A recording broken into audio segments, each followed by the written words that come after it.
And the last figure we're going to be taking a look at today is the Bandai Creations Godzilla 2014 12-inch tall version. Well, technically not 12-inch. It's more like a 9 to 10-inch tall figure. And I actually debated whether or not to actually put this guy in the video because he's technically not of this line. He's of the 2014 line, which was separate because it had this one, then the 6-inch, then it had like the several minis and like little chibis and little pack instructions. And but because I don't really have any of those, I only have this one. I decided, screw it, let's just throw them in. So overall, for the sculpt and paint, we have some individually painted teeth, which are probably done the best on this Godzilla because of how jagged and little this Godzilla had as far as like teeth is concerned.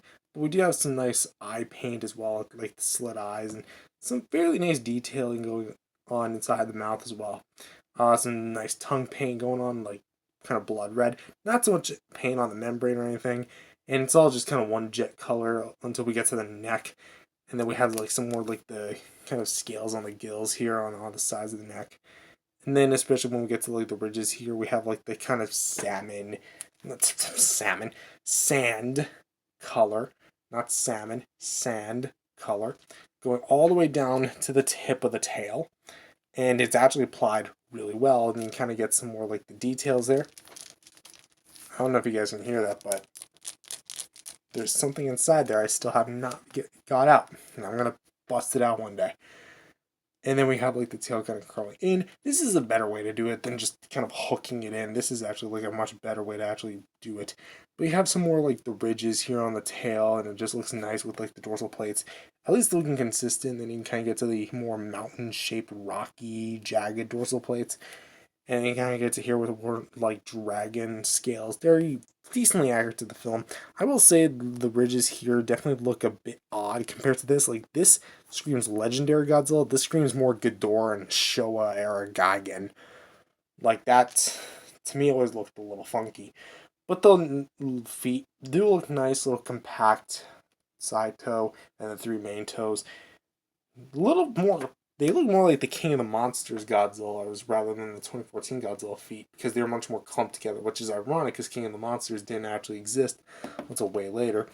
But we still have some nice claw sculpt here as well.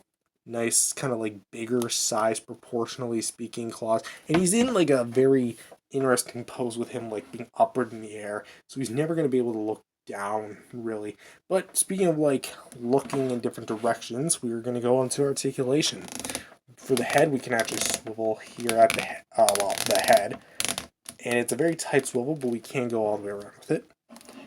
We have bicep swivel, so we can go pretty much in and out. I think you can actually, technically speaking, do a full 360, but I'm not going to try on it. Legs, they're a bit loose on mine, but we can still go pretty much forward and back. Nice, all that good stuff.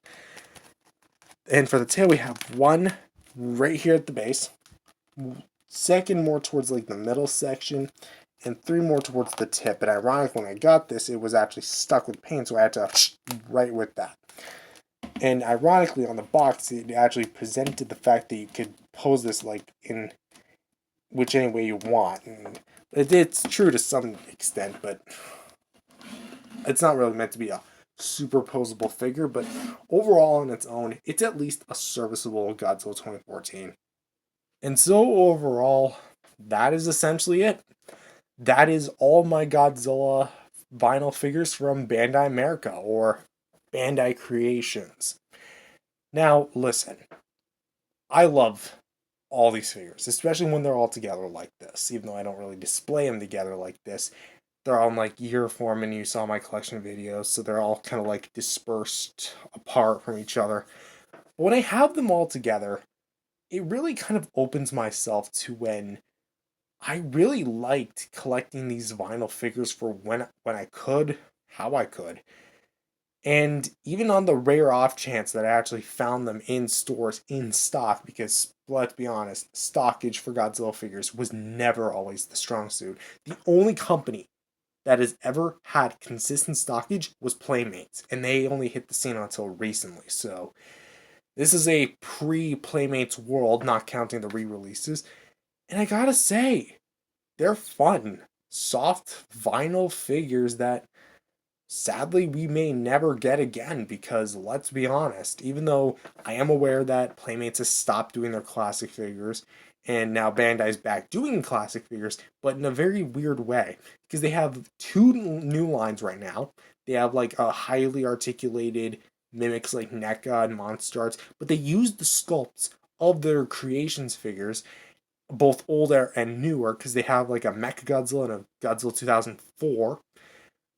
And honestly, those things look like garbage. I'm sorry, but I've seen the promotional pictures. They do not look good at all. And I also came across these in person at my local comic book store.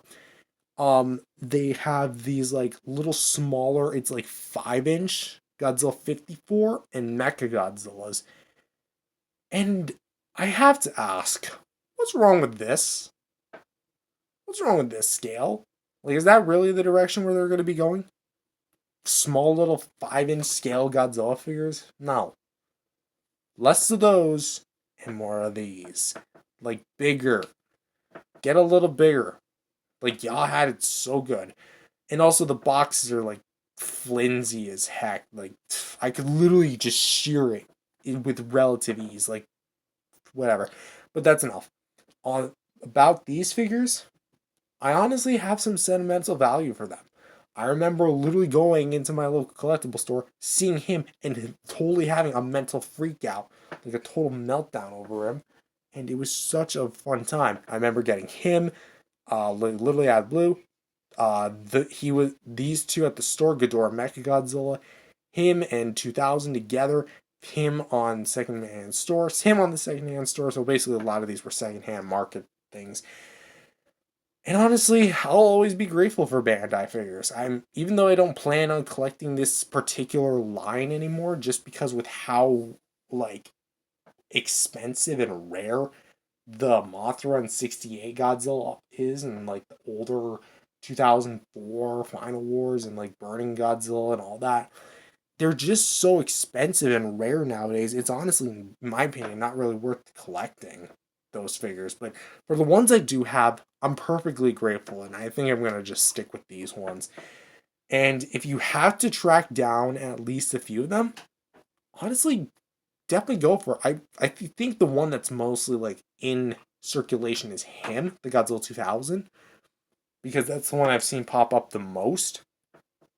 But at the same time, really, when you have the chance to buy any of these for a decent enough price, I would say like maybe $20-$30 is the best soft cap for the 6-inch ones, and maybe 40-50 for the bigger ones. That's like the sweet spot, at least for me.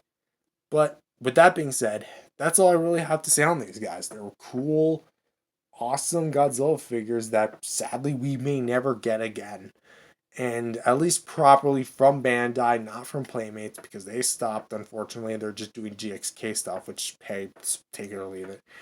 But, hey, I'm fine with these. But with that being said, thank you guys for watching. If you guys liked it, definitely subscribe to the channel, leave a like, and I'll see you guys next time. Peace out, everyone.